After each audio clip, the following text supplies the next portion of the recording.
chosen one. Let me ask you something unsettling. Have you ever wondered why your life has never fit neatly into the expectations placed on you? Why the path everyone else seems comfortable walking feels strangely suffocating to you? Why even when things look fine on the outside, something deep inside keeps whispering, "This is not it." What if that tension is not dissatisfaction but direction? What if the discomfort you feel is evidence that you were never designed for wide, crowded roads? Pause and look at your life honestly. Look at your decision. Look at the patterns. Look at how often you've had to choose the harder right over the easier wrong. That alone already separates you.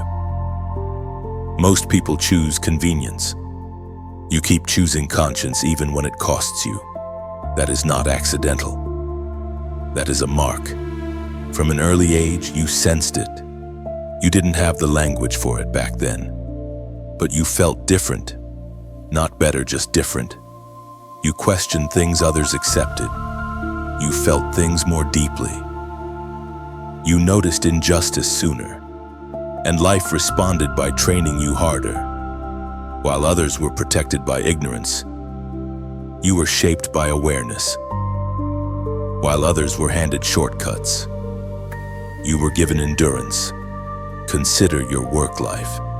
You may be in a job where you do more than your role requires. You see problems before they explode.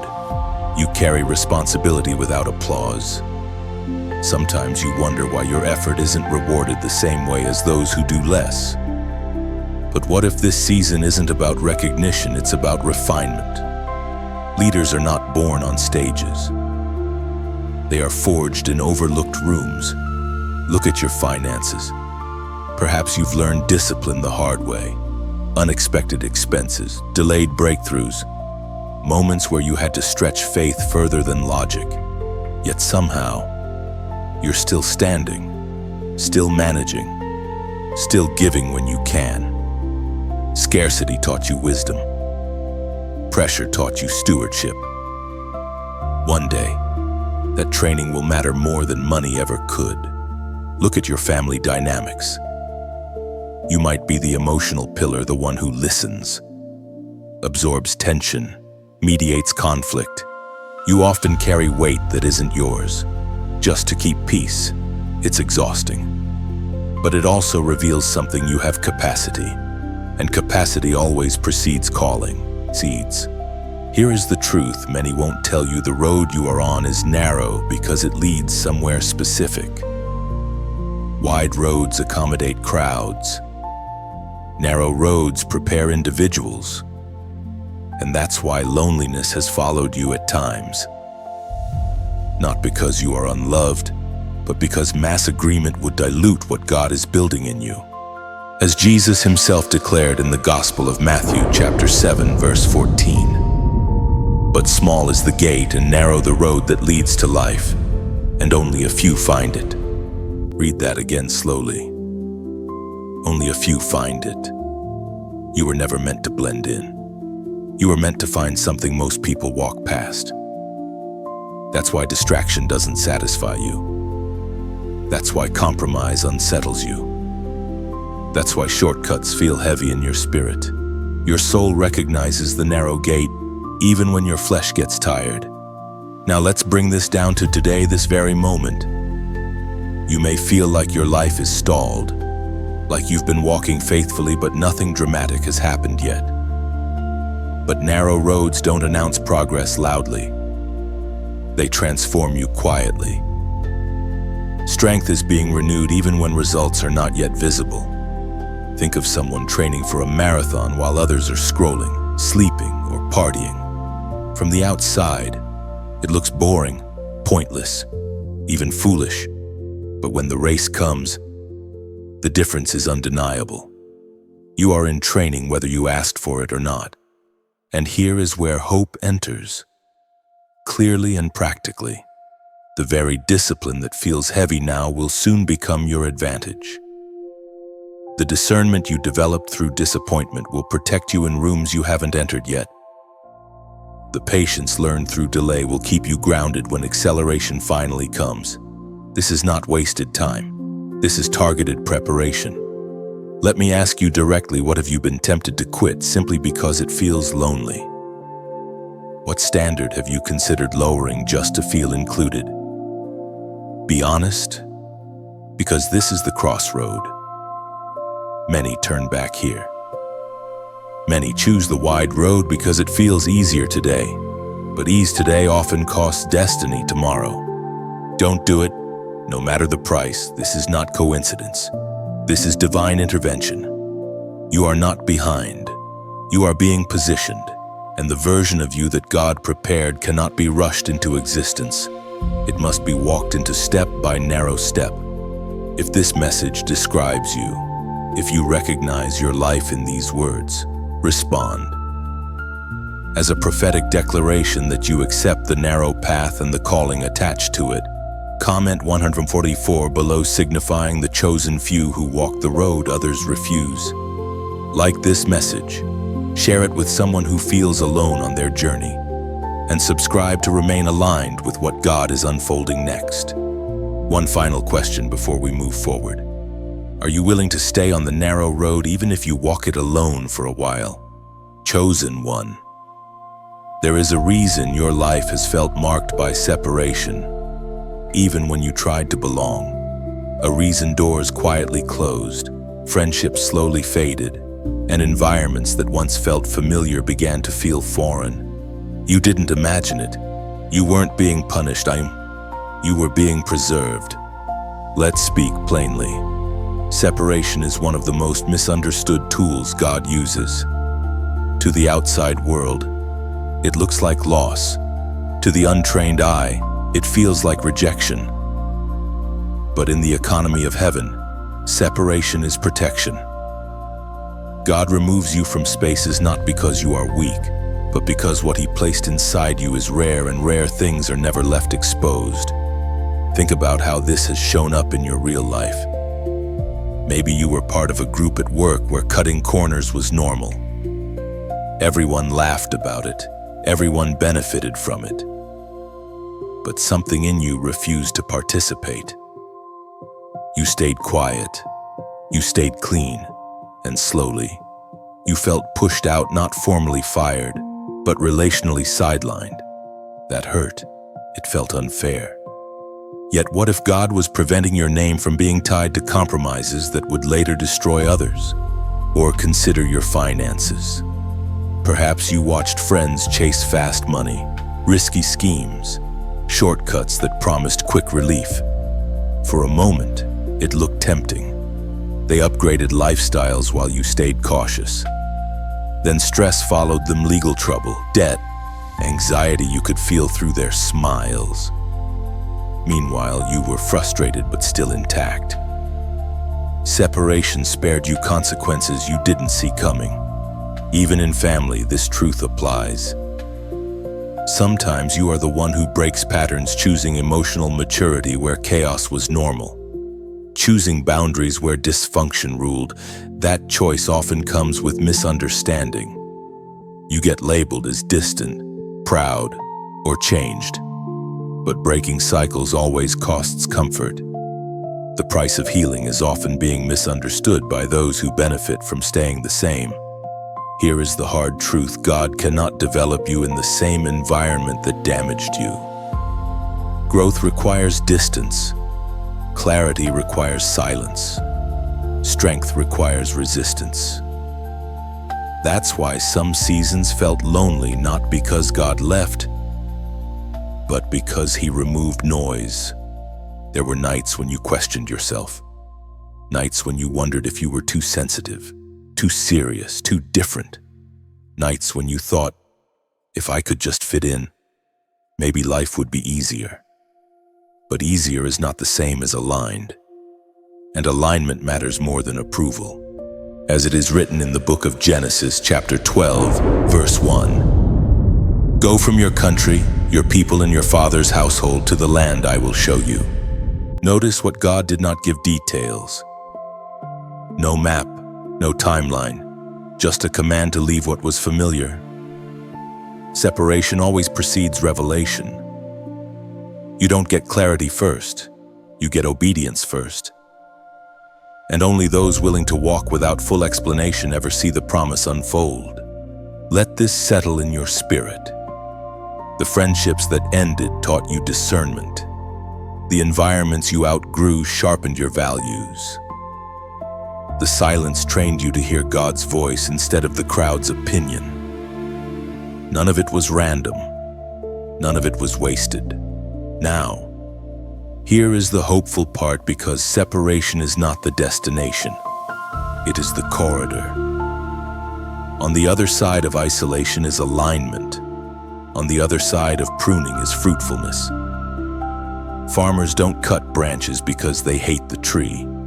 They cut because they expect more from it. Picture this: a sculptor working on stone. From the outside, it looks violent, chipping, breaking, removing chunks. But the sculptor sees the form hidden inside. Every strike is intentional. Every removal reveals something truer. God has been sculpting you, not stripping you. One day, the spaces you were removed from will make sense. You'll walk into rooms where your integrity is valued, not mocked. You'll build relationships where depth is mutual, not draining. You'll handle responsibility that would have crushed you years ago. And you'll realize separation saved you time, pain, and regret.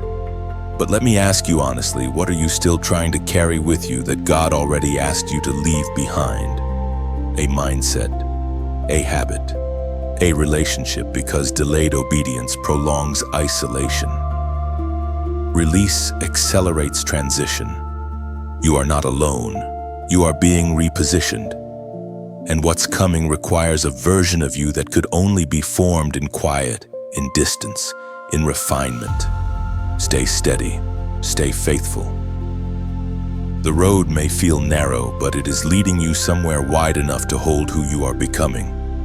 You may not feel strong right now, but strength is forming beneath the surface.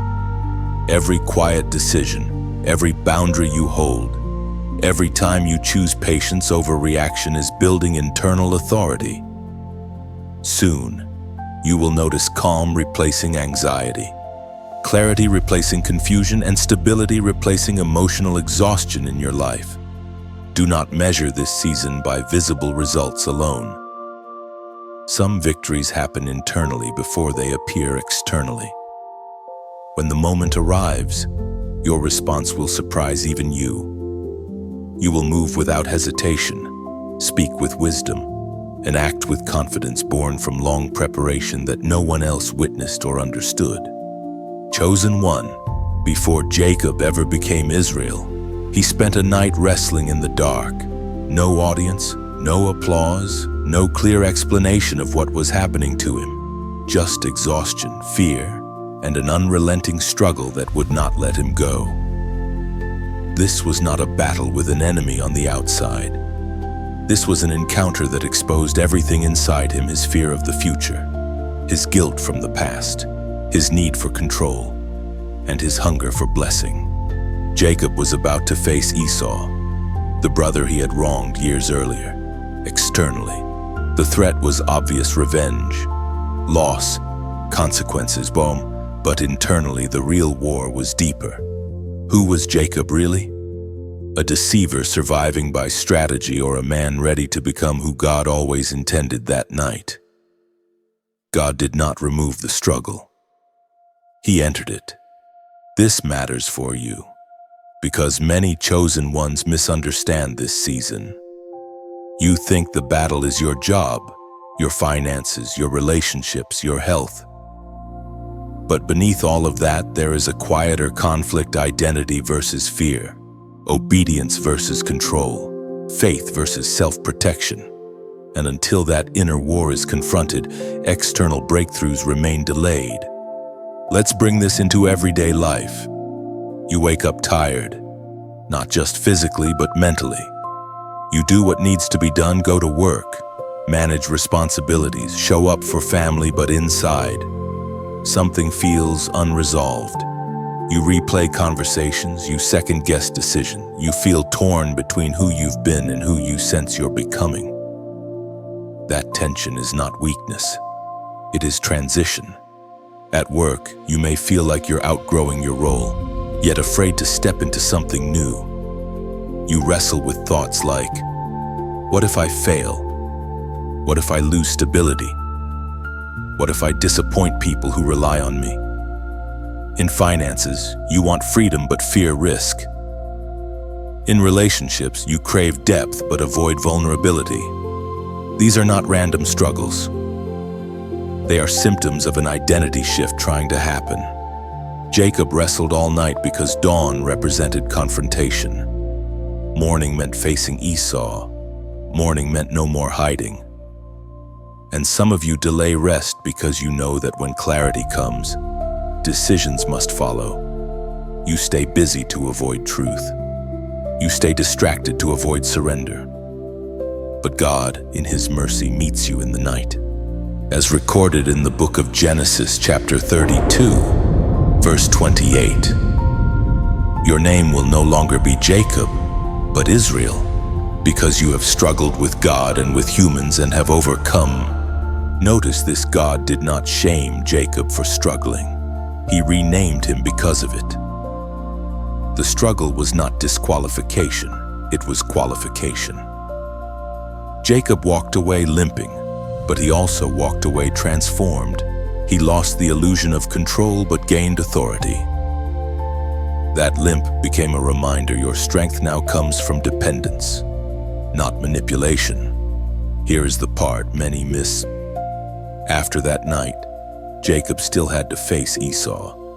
The situation did not disappear, but Jacob was no longer the same man walking toward it. And when identity shifts, outcomes follow. This is where hope becomes practical for you. That inner war you feel, the constant back and forth, the exhaustion, the questions, that is the birthplace of clarity. You are not breaking down. You are being redefined. God is touching the very place you rely on most so that you learn to walk differently. Think about your habits.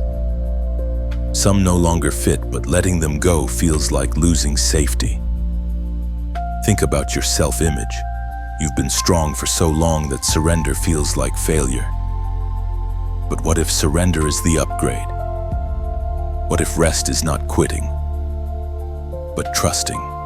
There will be moments when you feel spiritually sore, like Jacob's hip, where you realize you can't carry life the way you used to. And that's intentional. God is shifting how you move, how you decide, how you depend.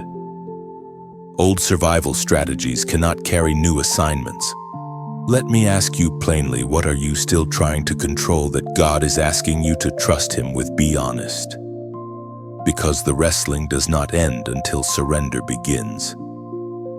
And surrender is not giving up. It is letting God name you. Soon, you will notice something subtle but powerful. Your reactions will change. Situations that once triggered panic will now meet calm. Conversations that once intimidated you will now feel grounded. You won't need to prove yourself as much because you'll know who you are. That is the mark of a changed name. If this speaks to the inner battle you've been carrying, there is a response not to impress others, but to align yourself internally. Comment "I surrender" below. This short declaration matters because words shape posture. By saying it, you acknowledge that the struggle is no longer about winning control, but about receiving transformation. Here is the interpretation behind it. Surrender does not mean passivity. It means you stop wrestling God and start walking with Him. And when that shift happens, the dawn you've been fearing becomes the morning that changes everything. You will soon look back and recognize this season as the turning point. The quiet forge where endurance became confidence and resistance became clarity. What once felt heavy will feel stable. What once tested you will now support you, proving you were never delayed, only prepared, chosen one. Once heaven signals alignment, resistance always increases. This is not chaos, it is confirmation. Light does not move quietly through dark systems. When your inner posture shifts, when your identity settles, when you stop negotiating with fear and start standing in truth, the environment responds. Not because you are wrong but because you are finally positioned. You may already feel it. Things that once flowed now demand intention. Conversations feel heavier. Delays appear where momentum once lived. Opposition doesn't always roar. Sometimes it whispers through misunderstandings, through subtle discouragement, through moments where you wonder if staying aligned is worth the cost. This is not regression. This is emergence. Bring this into daily life, at work, just as you commit to higher standards. Scrutiny increases. Your words are weighed, your motives questioned. You are asked to explain yourself more than others. In finances, just as discipline stabilizes, unexpected expenses test your peace. In relationships, as you become clearer and more honest, some people grow uncomfortable, not because you changed for the worse, but because you no longer bend. Here is the truth. Most people never learn alignment feels restrictive before it feels expansive. Like a key turning inside a lock, there is resistance right before release. If you misinterpret this moment, you may retreat just as the door is opening.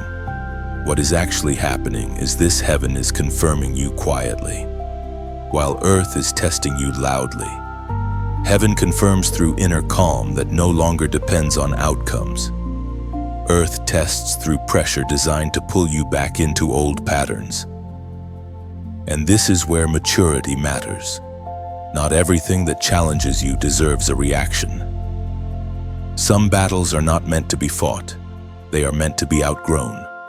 As the Apostle Peter wrote in his first letter, chapter 5, verse 10, "After you have suffered a little while, he will himself restore you and make you strong, firm, and steadfast." This reframes everything. Resistance is not meant to break you, it is meant to establish you. Notice the order: suffered a little while, then restored, then strengthened, then made firm. God is not rushing this because stability matters more than speed. What comes next must stand. Think of it like tuning a radio. As you approach the correct frequency, static increases briefly before clarity locks in. The noise is not failure, it is proximity. You are close enough for interference to notice, close enough for alignment to matter. And here is where hope becomes tangible. While resistance increases, fear begins to lose its grip. While opposition grows louder, your inner voice becomes quieter but clearer. This is authority forming, not loud authority. Quiet authority, the kind that does not announce itself but reshapes rooms simply by entering them. You may notice changes in your body and mind. Sleep patterns shift, sensitivity increases. You sense things before they unfold. This is not instability, it is discernment sharpening. God is training you to recognize alignment not just intellectually, but internally. You are learning how peace feels when it is real. There will be moments when you feel tempted to disengage, to pull back, to go silent, to retreat into isolation. Be careful here. Isolation drains strength. Alignment multiplies it.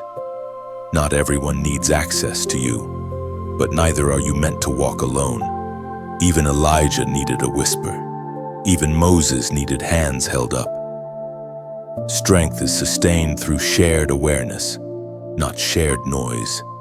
This is why presence matters. When someone chooses to listen, to stay, to walk alongside you without demanding you shrink, that agreement stabilizes the ground beneath you. It is like reinforcing a bridge mid-crossing. Quiet support becomes confirmation that you are not imagining the call. And sometimes honoring alignment looks simple, almost ceremonial. If these words have steadied you, receiving them is like placing a small stone on an altar, not to perform, but to remember that you were here, that something resonated, that truth touched you. If this message feels like light, let it move beyond you like a carefully folded letter passed hand to hand until it reaches someone standing in a familiar darkness.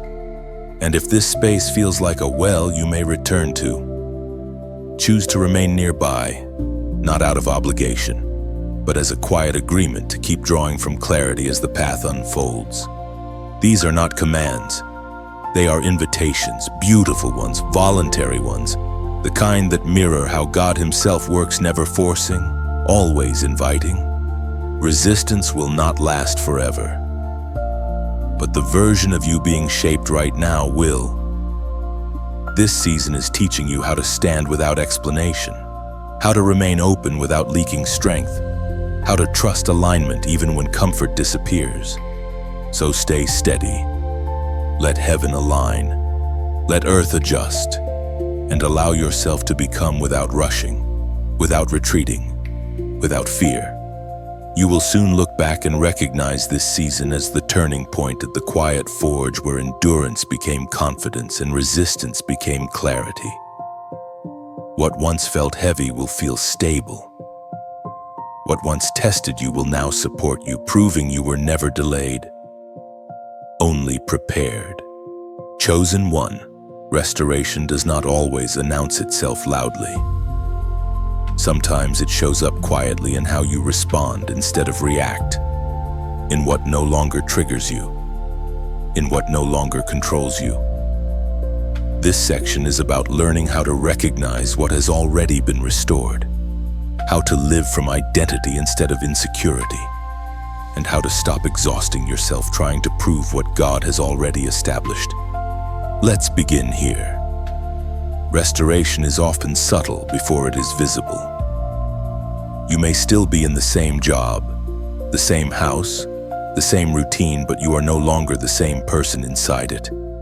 That matters more than a change of scenery. Pay attention to what has shifted internally. Do you notice calmer decision-making, slower reactions, stronger boundaries? These are signs of restoration.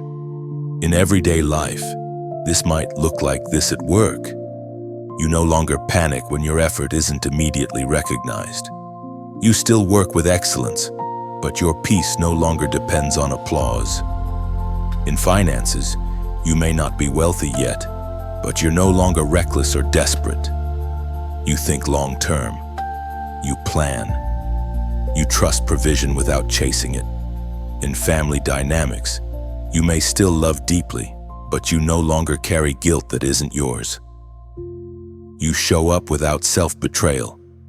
These are not small victories. These are recovered territories. One of the clearest indicators of restoration is this. You stop explaining yourself unnecessarily. When identity is unstable, you overtalk, you justify, you rehearse arguments no one asked for.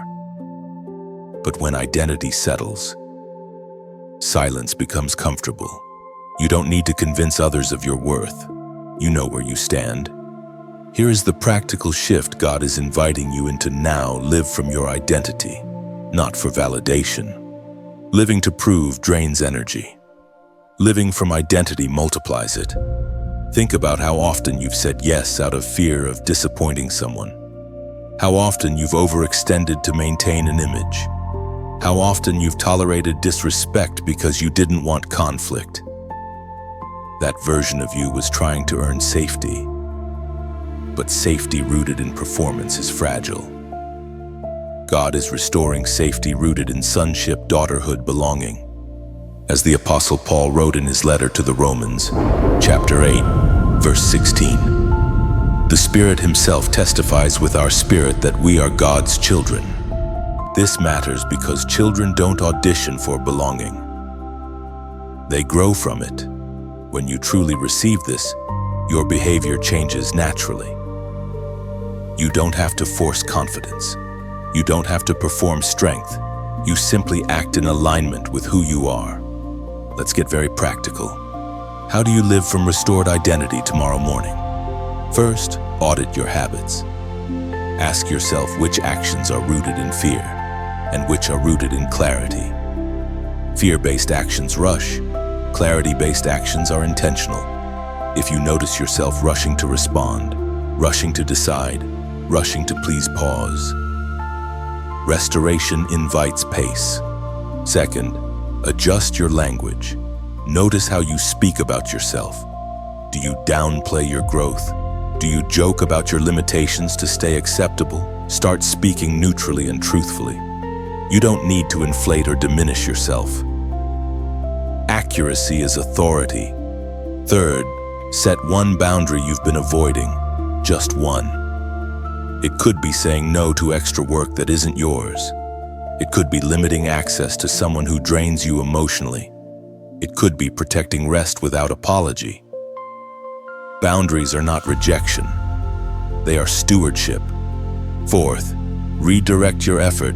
Instead of trying to be seen, focus on being aligned. Do the right thing even when it goes unnoticed. Integrity compounds quietly. When promotion comes, it will feel natural, not overdue. Now let's talk about the internal shift that sustains all of this. You are no longer living to be chosen. You are living because you are chosen.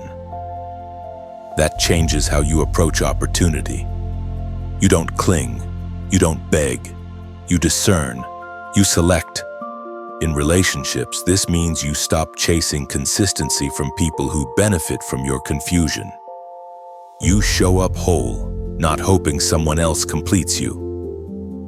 In finances, this means you stop comparing timelines. You respect your process.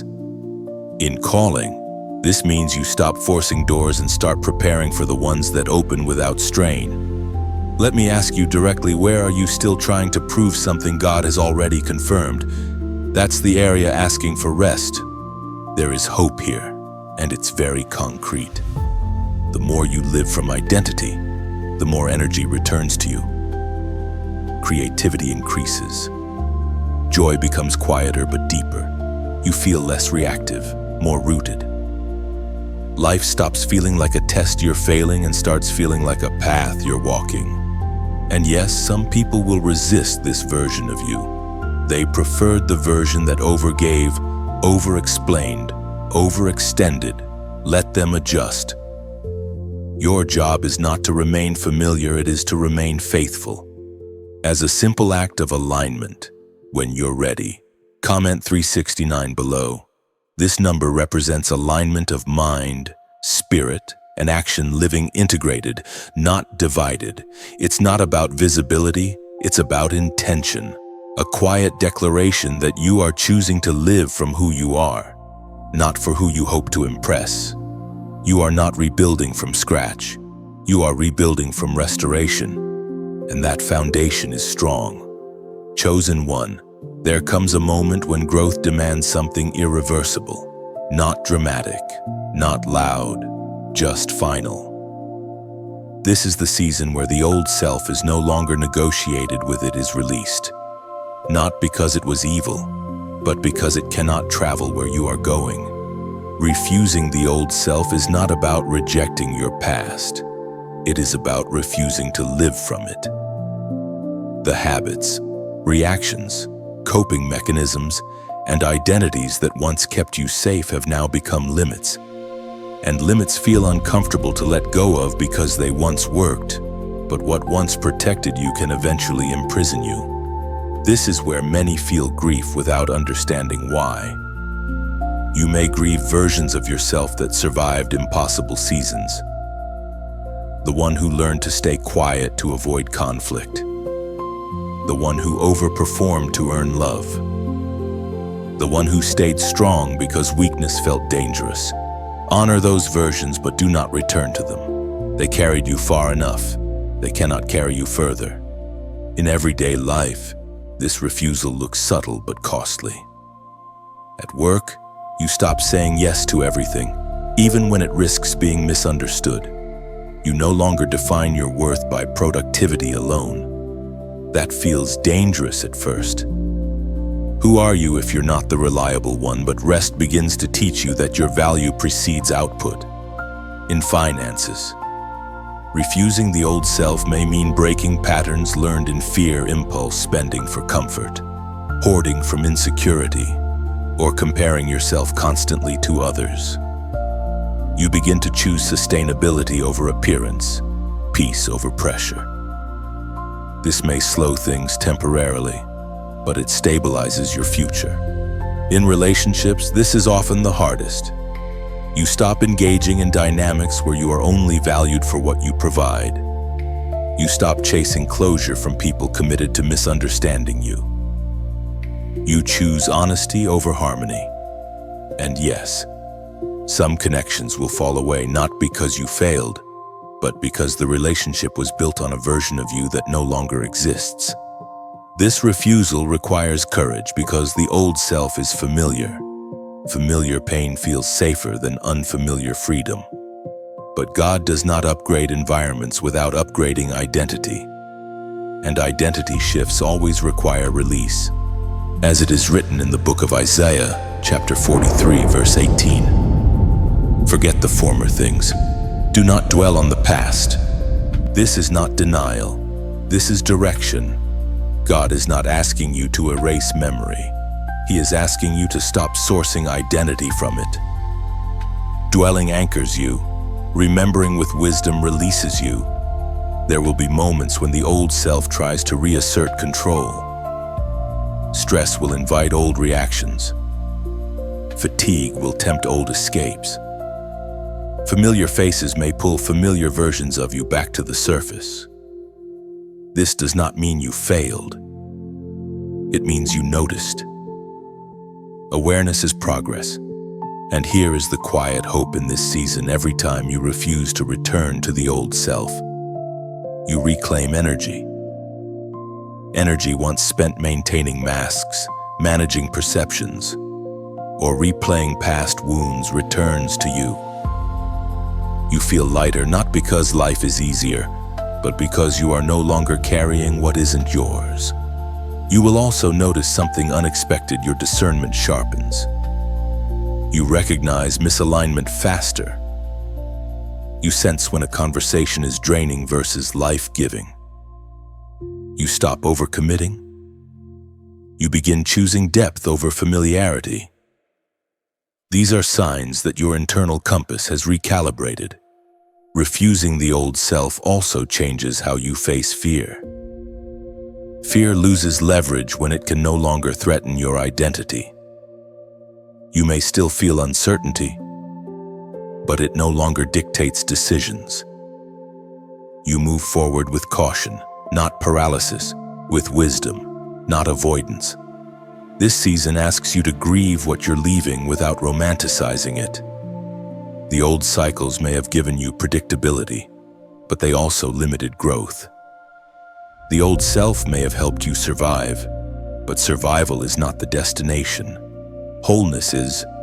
Let me speak to the quiet ache you might feel, the sense that some people will never know the new you. That hurts, but not everyone is meant to meet every version of you. Some chapters close not because they were bad, but because they were complete. The cost of refusing the old self is real. Comfort decreases, certainty wavers. Familiar validation disappears, but what you gain is alignment. And alignment carries you through seasons comfort never could. Soon, you will realize that what felt like loss was actually room being made. Room for clearer joy, cleaner peace, stronger purpose. The old self made space. The new self fills it. Do not rush this process. Refusal is not aggression, it is commitment. Commitment to becoming someone who no longer needs to shrink, hide, or over-explain. Someone who walks forward lighter because they finally put something down. You are not becoming someone else. You are becoming someone truer. What you release now will not chase you later. Freedom grows in the space where old identities once lived. Each step forward confirms you are never losing yourself, only shedding what could not go further. Soon, movement will feel natural again. Decisions will come with less noise. You will recognize yourself in the calm, grounded way you stand, no longer resisting change, but cooperating with who you are becoming. Chosen one. This is the hour you were quietly prepared for. Not the hour of noise, but the hour of clarity. Oh no. Not the hour of proving, but the hour of standing. You have walked through separation, wrestled through identity, endured resistance, practiced restoration, and released the old self. Now you arrive at something subtle yet unmistakable: commissioning. Not announced by crowds, but confirmed by peace. Commissioning does not arrive with fireworks. It arrives with stillness. You wake up one day and realize you are no longer asking for permission to exist as you are. You still have questions, but they no longer shake your core. You still face uncertainty, but it no longer defines you. Something inside you has settled like a cornerstone finally placed. This shows up in ordinary life, at work. You no longer chase rooms that require you to shrink. You prepare, you refine, and you wait without desperation.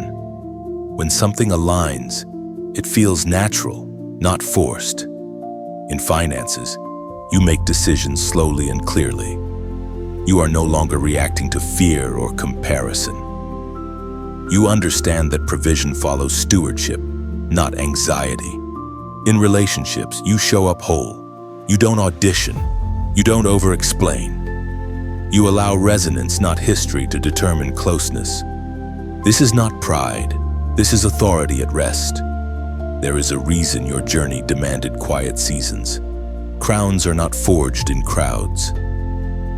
They are shaped under pressure, in obedience, in long stretches where no one is watching. What you carry now has weight, not burden, but gravity. People may not know why they trust you, listen to you, or feel steadier around you. They just do. That is the mark of preparation, not performance. As the ancient words recorded in the book of Esther, chapter 4, verse 14, still echo today. And who knows but that you have come to your royal position for such a time as this? This scripture is not about visibility. It is about timing. You are not early. You are not late. You are aligned. And alignment brings responsibility, not to impress, but to illuminate. Not to dominate, but to carry light without distortion. Here is the grounded hope that steadies you. Now you do not need the entire map. Commissioned people move one faithful step at a time. They listen, they respond, they trust that obedience reveals the next instruction. You are not rushing into destiny, you are walking into it. You may feel a quiet urgency, not panic, but readiness.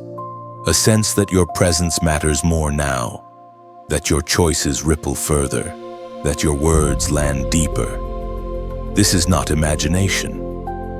Influence increases when identity stabilizes. And with influence comes discernment, knowing when to speak, when to wait, when to act, and when to let silence do the work. And now, there is an invitation, not a command, not pressure. An invitation that mirrors how God Himself moves, never forcing, always honoring choice. If these words have steadied you, let that steadiness leave a gentle trace, like pressing your hand into wet clay so others know this ground mattered. If someone you care about is still searching quietly, pass this message the way one passes a lantern in the dark, carefully, intentionally, without urgency. If a single line stirred something in you, leave it written below, not to explain yourself, but to witness what shifted inside. And if this space feels like a path you may walk again, choose to remain nearby, like setting your compass to a familiar star so direction stays clear when the night grows quiet. These are not transactions, they are gestures, voluntary, beautiful, human. Commissioned people do not cling, they choose. Before this journey closes, sit with one final question. Will you walk forward as someone waiting to be validated, or as someone already sent? You were not prepared to be hidden forever. You were prepared to be steady when seen. The world does not need louder voices. It needs grounded ones, people who have been formed in truth and released in peace. Walk gently, walk clearly, and walk forward. What you carry now does not need constant defense. It will speak through consistency, through how you listen, how you decide, how you remain steady when others rush. This is quiet leadership felt more than announced. There will be days when nothing dramatic happens, yet everything is working. Trust those days. They are building rhythm, not excitement. Rhythm sustains purpose longer than passion ever could. When doubt whispers and return to what is true, not what is loud. You were shaped by depth, not speed. Depth endures storms that speed cannot outrun.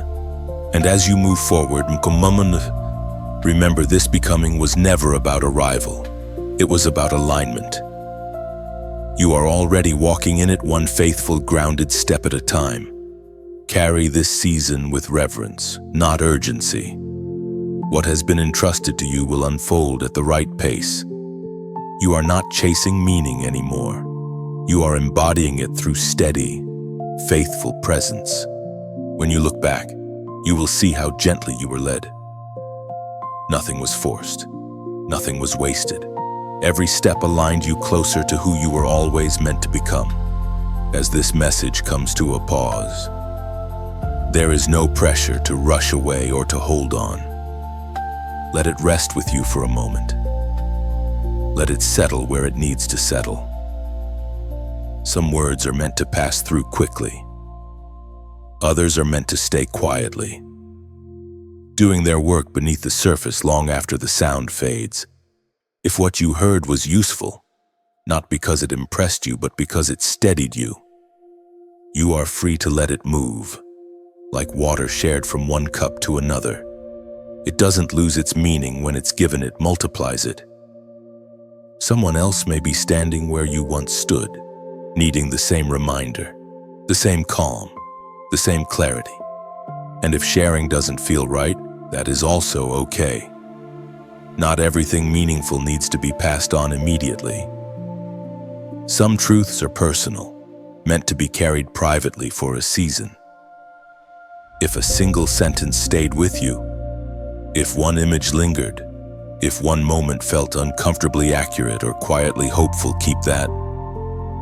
Let it become part of how you walk forward.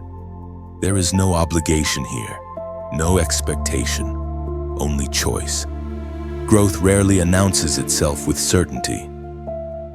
More often, it whispers through small shifts: how you pause before reacting, how you listen more deeply, how you stop forcing outcomes that once consumed you. Those changes matter. They are signs of alignment taking root. You don't need to remember everything that was said. You only need to remember what was true for you. Truth has a way of resurfacing when it's needed most. So go gently from here. Carry what fits. Release what doesn't. Trust that whatever was meant for you found you at the right time. And if you ever find yourself back at this crossroads, wondering, reflecting, listening, know that returning is not failure, it's awareness. This ending is open on purpose, because your story is still unfolding.